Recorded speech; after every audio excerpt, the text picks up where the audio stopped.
Students, we continue our topic cash flow statement. Let's take illustration number 12. मैं आपको यहाँ पर सब की पॉइंट्स को ही डिस्कस करेंगे आने वाले कुछ क्वेश्चंस में. स्टूडेंट्स, यहाँ पर मेरे पास है प्रॉफिट एंड लॉस बैलेंस की वन है 2018 एंड 2017. डाटा रिवर्स ऑर्डर में आपको डिफरेंस करके इसका प्रॉफिट या लॉस निकाल लेना है. और उसके बाद स्टूडेंट्स यहाँ पर हमारे पास कुछ एसेट्स की वन है, आउटस्टैंडिंग लाइबिलिटी ये एसेट्स है. गुडविल के पॉइंट ऑफ से देखते हैं 76 से 80 हुआ है. तो यहाँ पर गुडविल हमारी इंक्रीज़ कर रही है, तो आपको इसको ए एक्टिविटी में नहीं लेना, ये हम बी एक्टिविटी में हम लोग डिस्कस करेंगे. क्योंकि जब गुडविल इंक्रीज़ करती है तो इसको परचेज ऑफ गुडविल बोलते हैं. अगर ये कम हो जाएगी तो इसको राइट ऑफ करते हैं.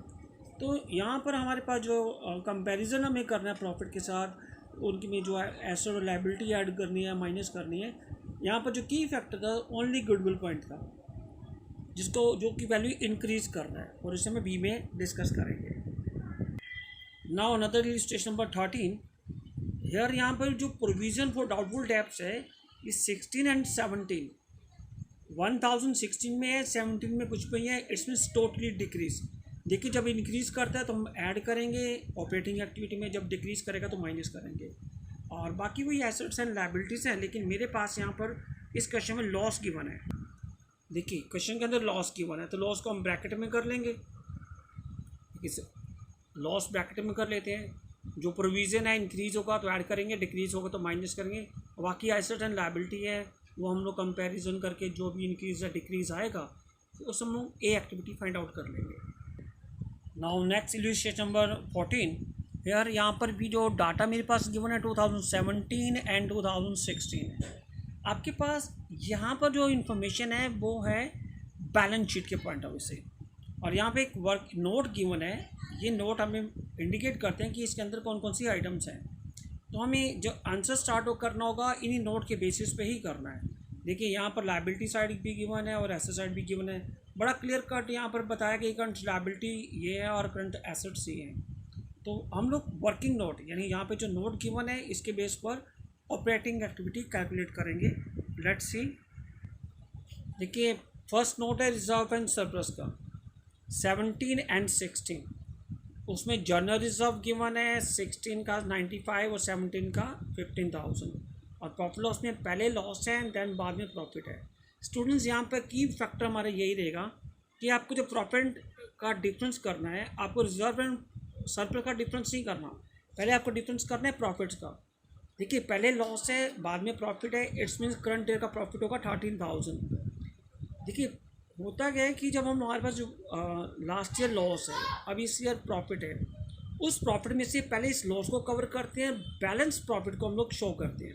इट्स मीन्स यहाँ पर जो नेट करंट ईयर का प्रॉफिट आएगा वो 13,000 आएगा. उसमें फिर आप ऐड करेंगे 5,500 रिजर्व्स जो हमने ट्रांसफर टू रिजर्व्स किया है.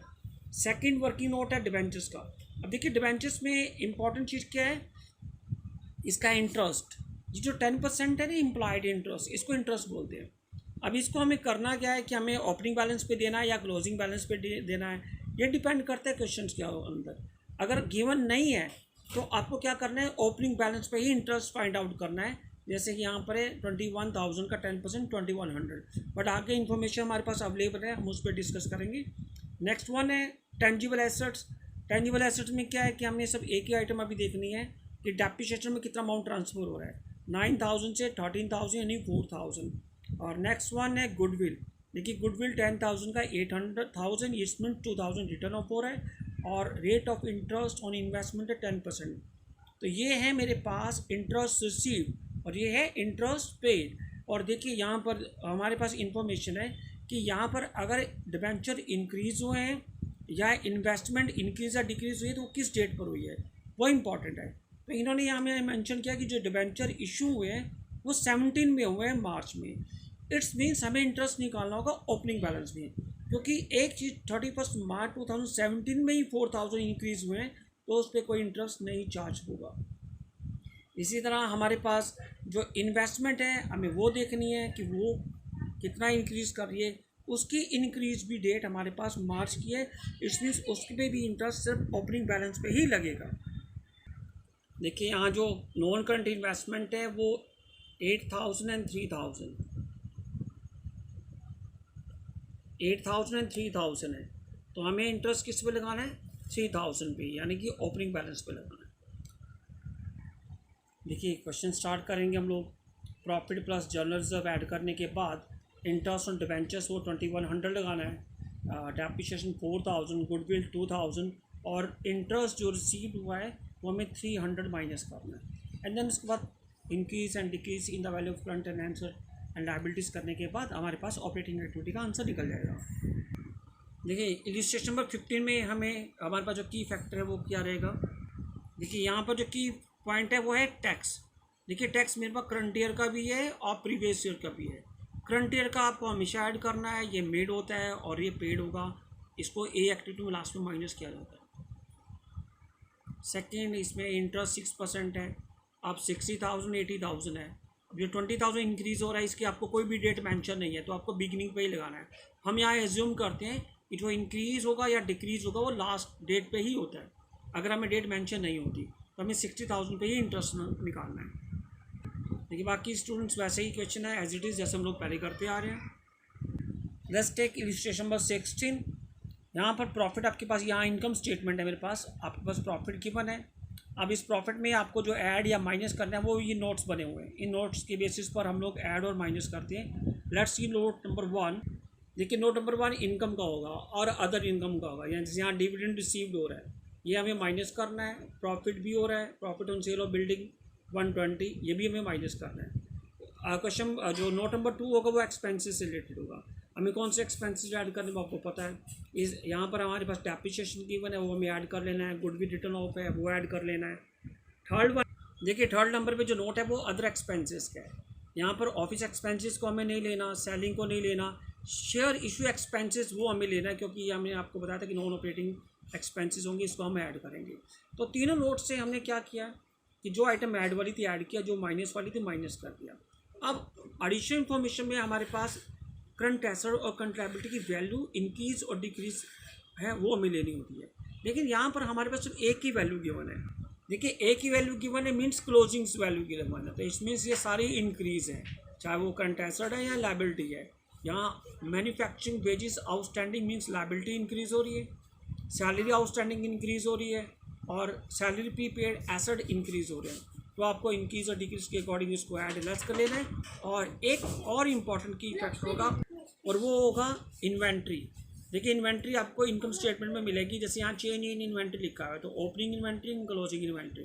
ओपनिंग 1 लाख है तो क्लोजिंग 130 है, it's means increase in the value of current asset यानी इन्वेंट्री। तो आपको इन सबको डिस्कस करने के बाद आपका आंसर निकल जाएगा।